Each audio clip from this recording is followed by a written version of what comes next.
کیا آپ جانتے ہیں ایک ہی گھر کسی کے لیے جنت بن جاتا ہے اور کسی کے لیے روز کا عذاب؟ کیا آپ نے کبھی سوچا کہ آخر کچھ گھروں میں محبت، سکون اور برکت کیوں ہوتی ہے، جبکہ کچھ گھروں میں ہر وقت لڑائی، خاموشی اور فاصلے ہوتے ہیں؟ حیران کن بات یہ ہے کہ اس کا جواب نہ دولت میں ہے، نہ خوبصورتی میں، اور نہ ہی بڑے گھر میں، بلکہ اس کا جواب قرآن اور سنت میں موجود ہے۔ آج کی اس ویڈیو میں ہم جانیں گے کہ اسلام ایک ایسا پرسکون گھر بنانے کا کیا راز بتاتا ہے جہاں محبت بھی ہو، عزت بھی ہو اور اللہ کی رحمت بھی ہو۔ یہ ویڈیو آخر تک ضرور دیکھیے، کیونکہ آخر میں آپ کو ایک ایسا عملی نسخہ بتاؤں گی جو ہزاروں رشتوں کو بدل سکتا ہے۔ السلام علیکم ورحمۃ اللہ وبرکاتہ، میں ہوں جی ایسٹرن گرل، اور آپ دیکھ رہے ہیں ایک ایسا چینل جہاں ہم اسلام کی روشنی میں زندگی کے اہم موضوعات پر بات بھی کرتے ہیں اور مختلف قسم کی موٹیویشن بھی ایک دوسرے کو دیتے ہیں۔ اگر آپ چاہتے ہیں کہ آپ کا گھر محبت، سکون اور رحمت کا گہوارہ بن جائے تو اس ویڈیو کو آخر تک ضرور دیکھیے۔ آئیے شروع کرتے ہیں۔ پہلا سبق، شادی صرف ایک سماجی تعلق نہیں بلکہ ایک عبادت ہے۔ اسلام میں شادی صرف دو انسانوں کا ساتھ رہنے کا نام نہیں ہوتا، بلکہ یہ ایک مقدس عہد ہوتا ہے۔ اللہ تعالیٰ فرماتے ہیں کہ اور اس کی نشانیوں میں سے یہ ہے کہ اس نے تمہارے لیے تم ہی میں سے جوڑے پیدا کیے تاکہ تم ان کے پاس سکون حاصل کرو، اور اس نے تمہارے درمیان محبت اور رحمت رکھ دی۔ یہ سورہ روم کی آیت نمبر 21 ہے۔ ذرا غور کیجئے، اللہ تعالیٰ نے شادی کا پہلا مقصد سکون بنایا ہے۔ اگر ہمارے گھر میں سکون ختم ہو جائے تو ہمیں خود سے پوچھنا چاہیے، کیا ہم اپنے رشتے کو اللہ کے بنائے ہوئے اصولوں کے مطابق چلا رہے ہیں؟ دوسرا سبق، عزت محبت سے بھی زیادہ ضروری ہے۔ اکثر لوگ سمجھتے ہیں کہ صرف محبت کافی ہے، لیکن حقیقت یہ ہے کہ محبت وقت کے ساتھ کم یا زیادہ ہو سکتی ہے، مگر عزت اگر ختم ہو جائے تو رشتہ بھی کمزور ہو جاتا ہے۔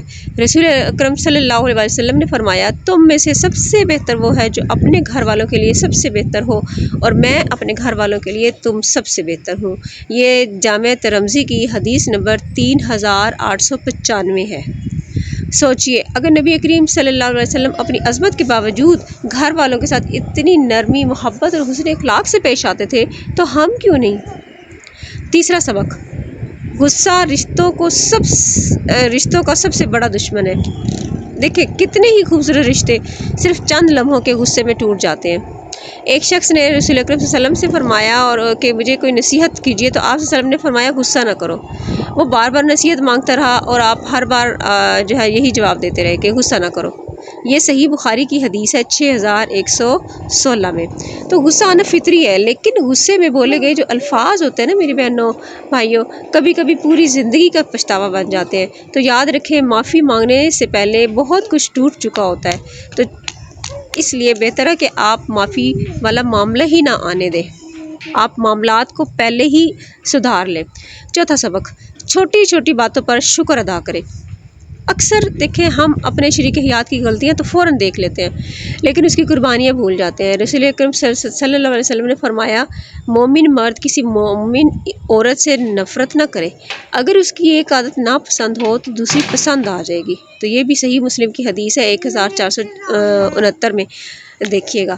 دیکھیں یہ حدیث ہمیں یہ سکھاتی ہے کہ کامل انسان کوئی بھی نہیں ہوتا، کوئی بھی انسان مکمل نہیں ہے، ہر شخص میں کچھ کمزوریاں ہوتی ہیں، کچھ خوبیاں ہوتی ہیں۔ تو خوشحال جو گھر ہوتا ہے نا وہ نہیں ہے کہ جہاں خامیاں نہ ہوں، بلکہ وہ ہے جہاں پر لوگ ایک دوسرے کی خوبیوں کو دیکھنا سیکھ لیتے ہیں۔ اصل بات یہ ہے، ٹھیک ہے میری بہنوں۔ پانچواں سبق یہ ہے کہ ایک دوسرے کے لیے دعا کریں۔ دیکھیں جب دلوں میں فاصلے آ جائیں نا تو صرف بحث نہیں، دعا بھی بہت ضروری ہوتی ہے۔ اللہ تعالیٰ فرماتے ہیں، اے ہمارے رب، ہمیں ہماری بیویوں اور ہماری اولاد کی طرف سے آنکھوں کی ٹھنڈک عطا فرما اور ہمیں متقیوں کا امام بناؤ۔ تو دیکھیں یہ سورہ فرقان کی آیت نمبر 74 ہے، جس کا ترجمہ میں نے آپ کے سامنے عرض کیا۔ کتنے لوگ ہیں جو اپنے شریک حیات کے لیے دل سے دعا کرتے ہیں، ہم اکثر شکایت کرتے ہیں لیکن دعا کرنا بھول جاتے ہیں۔ تو ماں بہنوں آج سے اب تہیہ کریں کہ آپ اپنے شریک حیات کے لیے، میرے بہن بھائیوں، آپ نے اپنے شریک حیات کے لیے دعا ضرور کرنی ہے۔ چھٹا سبق، معاف کرنا سیکھیں۔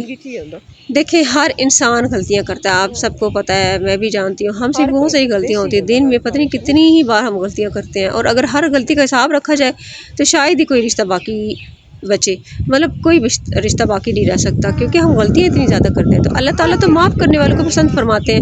جب آپ اپنے شریک حیات کی غلطی معاف کرتے ہیں نا، تو صرف ایک انسان کو نہیں بلکہ اپنے گھر کے سکون کو بچا لیتے ہیں۔ تو آج سے معاف کرنا شروع کیجئے اللہ کی خاطر۔ 7واں سبق، گھر کی عبادت، گھر جو ہے نا اس کو عبادت گاہ بنائیں کہ جس گھر میں نماز ہوتی ہے۔ دیکھیں جس گھر میں قرآن پاک کی تلاوت ہوتی ہے، نماز باقاعدگی سے پڑھی جاتی ہے، جس گھر میں اللہ کا ذکر ہوتا ہے، وہاں شیطان کے لیے جگہ کم رہ جاتی ہے۔ تو رسول اکرم صلی اللہ علیہ وسلم نے فرمایا اپنے گھروں کو قبرستان نہ بناؤ، بے شک جس گھر میں سورہ بقرہ پڑھی جاتی ہے وہاں سے شیطان بھاگ جاتا ہے۔ تو گھر کی اصل خوبصورتی قیمتی فرنیچر سے نہیں ہوتی ہے بلکہ اللہ کی یاد سے ہوتی ہے۔ تو دل کو چھو لینے والا پیغام کیا ہے کہ ہم سب ایک ایسے انسان سے محبت چاہتے ہیں جو ہمیں سمجھے، ہماری عزت کرے، ہماری غلطیوں پر پردہ ڈالے اور ہر حال میں ہمارا ساتھ دے، لیکن ایک لمحہ رک کر خود سے پوچھے کیا ہم اپنے شریک حیات کے لیے وہی انسان ہیں؟ رشتہ دیکھیں صرف لینے سے نہیں چلتا، دینے سے چلتا ہے۔ تو صرف حقوق مانگنے سے نہیں، اپنی ذمہ داریاں ادا کرنے سے چلتا ہے یہ رشتہ، اور صرف محبت کے دعووں سے نہیں، روزانہ چھوٹے چھوٹے اچھے رویوں سے مضبوط بنتا ہے۔ اگر آپ چاہتے ہیں کہ آپ کا گھر جنت کا ایک خوبصورت نمونہ بن جائے تو آج ہی ایک فیصلہ کریں، آج سے آواز اونچی کرنے کے بجائے لہجہ نرم کریں، شکایات جو ہے نا میرے بہن بھائیوں کرنے کی بجائے شکر ادا کریں، نفرت کی بجائے معاف کریں، اور ہر رات سونے سے پہلے اپنے شریک حیات کے لیے دل سے دعا کریں۔ یاد رکھیے پرسکون گھر اتفاق سے نہیں بنتے بلکہ ایمان، صبر، احترام اور محبت سے تعمیر ہوتے ہیں۔ تو اللہ تعالیٰ ہم سب کے گھروں میں محبت، رحمت، سکون اور برکت عطا فرمائے اور ہمارے رشتوں کو دنیا اور آخرت دونوں میں کامیاب بنائے۔ اور اگر یہ ویڈیو میری بہنوں بھائیوں اگر آپ کے دل کو یہ چھو گئی ہو، کوئی ایسی بات جو آپ کو پسند آئی ہو، اسے میں نے کوشش کی ہے کہ قرآن اور حدیث کے حوالہ جات سے آپ کے سامنے یہ باتیں شیئر کروں، تو اسے ضرور آگے تک پہنچائیے گا، کیونکہ جس میں نے جو باتیں کی ہیں وہ 100% اتھینٹک ہے، اس میں کسی قسم کی کوئی ملاوٹ نہیں ہے، ٹھیک ہے؟ تو شاید ہی آپ کا ایک شعر جو ہے وہ کسی ٹوٹتے ہوئے گھر کو بچانے کا ذریعہ بن جائے۔ تو مجھے یاد رکھیے گا، دعا میں اپنا بہت سارا خیال رکھیے گا۔ Allah Hafiz to everyone. Please like, share, comment, and subscribe to the Eastern Girl channel.